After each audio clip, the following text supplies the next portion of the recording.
Okay. सबसे पहले तो आप लोगों को स्वागत है। So today we are going to discuss about Bindusara and Ashoka. In the previous classes we have discussed about the Maurya dynasty that was from 322 BC से लेकर 185 बीसी तक। हमने डिस्कस किया था चंद्रगुप्त मौर्य के बारे में, जिनका टाइम पीरियड है 322 बीसी से लेकर 273 बीसी तक। आज हम इस वीडियो में डिस्कस करेंगे सबसे पहले बिंदुसारा टू, जो कि चंद्रगुप्त मौर्य का बेटा है, 298 बीसी से लेकर 273 बीसी तक। उसके बाद जो है हम डिस्कस करेंगे अबाउट द अशोका, जो कि अशोका द ग्रेट कह सकते हो, ठीक है, कि मौर्य काल का सबसे पावरफुल सम्राट किंग जो है वो है अशोका। मतलब जिनके हिसाब से अखंड भारत कहा जाता है कि सबसे ज्यादा एरिया प्राचीन भारत में रूल करने का जो क्रेडिट जाता है वो अशोका 298 बीसी से 273 बीसी से लेकर 232 बीसी तक। उसके बाद अशोका के बाद जो है मौर्य साम्राज्य, जो इतने बड़े साम्राज्य था, वो जो है एक तरफ से लेटर मौर्य, वो एक तरफ से पतन हो रहा था। क्यों? सबसे बड़ा रीजन क्या था कि अशोका के बाद जो राजा रूलर्स जो आए थे वो कमजोर थे। Weak successor after the Ashoka, वो कमजोर थे, तो उसको लेटर मौर्य कहा गया है 232 बीसी से लेकर 185 बीसी तक। ठीक है, तो चलिए हम बात करते हैं। तो we are discussing about the Bindusar, ठीक है, बिंदुसार। बट उससे पहले चंद्रगुप्त मौर्य डिस्कस कर चुके थे और थोड़ा सा हम लोग चाणक्य के बारे में बात कर रहे थे, जो जिनको कौटिल्य भी कहा जाता है। ठीक है, कौटिल्य भी कहा जाता है। देखिए, चाणक्य जो उस टाइम पे सबसे फेमस यूनिवर्सिटी का, इंडिया का एज वेल एज वर्ल्ड कह सकते हो, वर्ल्ड का, इंडिया का एज वेल एज वर्ल्ड का one of the famous university that is known as Nalanda university. और नालंदा यूनिवर्सिटी के पॉलिटिकल साइंस एंड इकोनॉमी के प्रोफेसर जो हुआ करते थे वो है कौटिल्य, यानी कि चाणक्य। ध्यान रखिएगा, नालंदा विश्वविद्यालय का जो प्रोफेसर हुआ करते थे वो political science and economy subject पढ़ाते थे। आज के डेट में भी उनके जो लिखे गए जो किताब है, जो कि ना केवल इंडिया में प्रसिद्ध है, वो वर्ल्ड में भी प्रसिद्ध है, जिनको मैकियावेली ऑफ इंडिया भी कहा जाता है। तो चाणक्य केवल एक अच्छे राइटर नहीं थे, वो एक अच्छा फिलोसोफर थे, अच्छा एक तरफ से एडमिनिस्ट्रेटर थे, अच्छा ज्ञान था उनको पॉलिटी के बारे में, ठीक है, हिस्ट्री के बारे में, इकोनॉमी के बारे में, एडमिनिस्ट्रेशन के बारे में।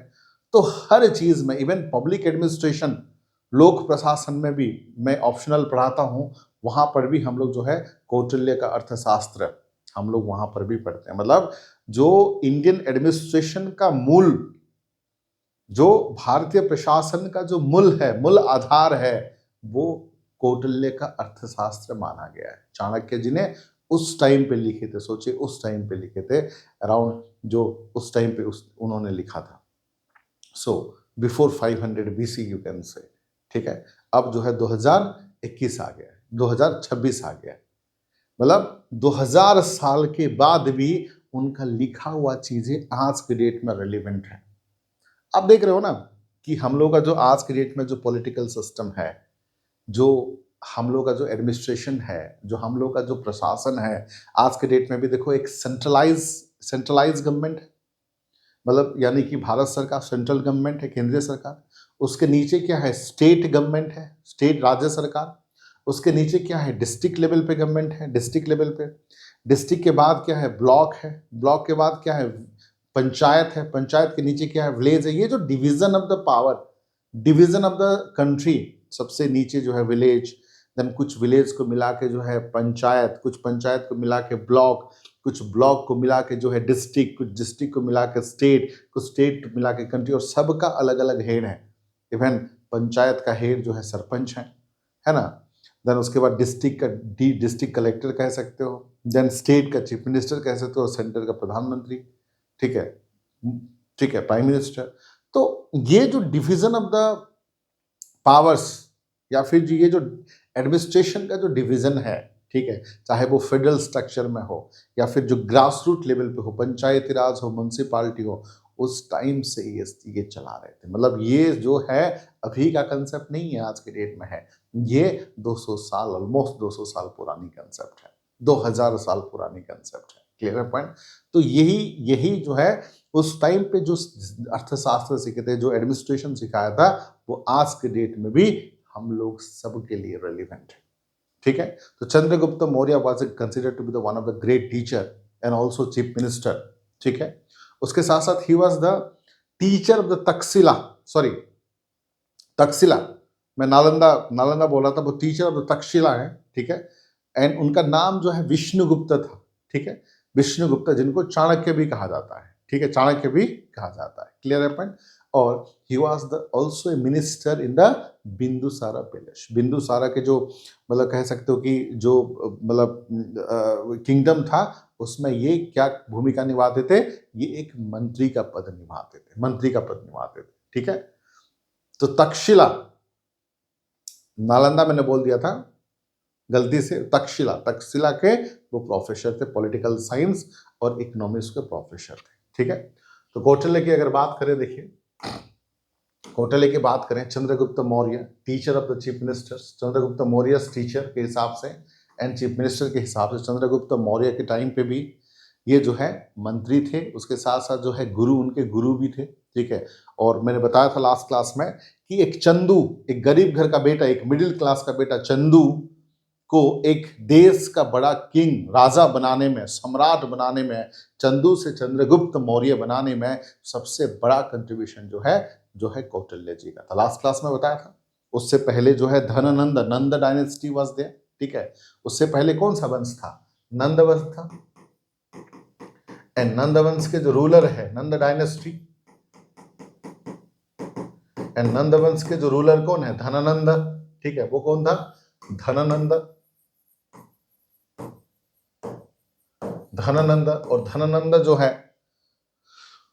धननंद जो है एक पावरफुल राजा तो था, उसके साथ साथ क्रूर राजा था, उसके साथ साथ एक रिजिड राजा था, उसके साथ लोगों से टैक्स वसूल ज्यादा करता था।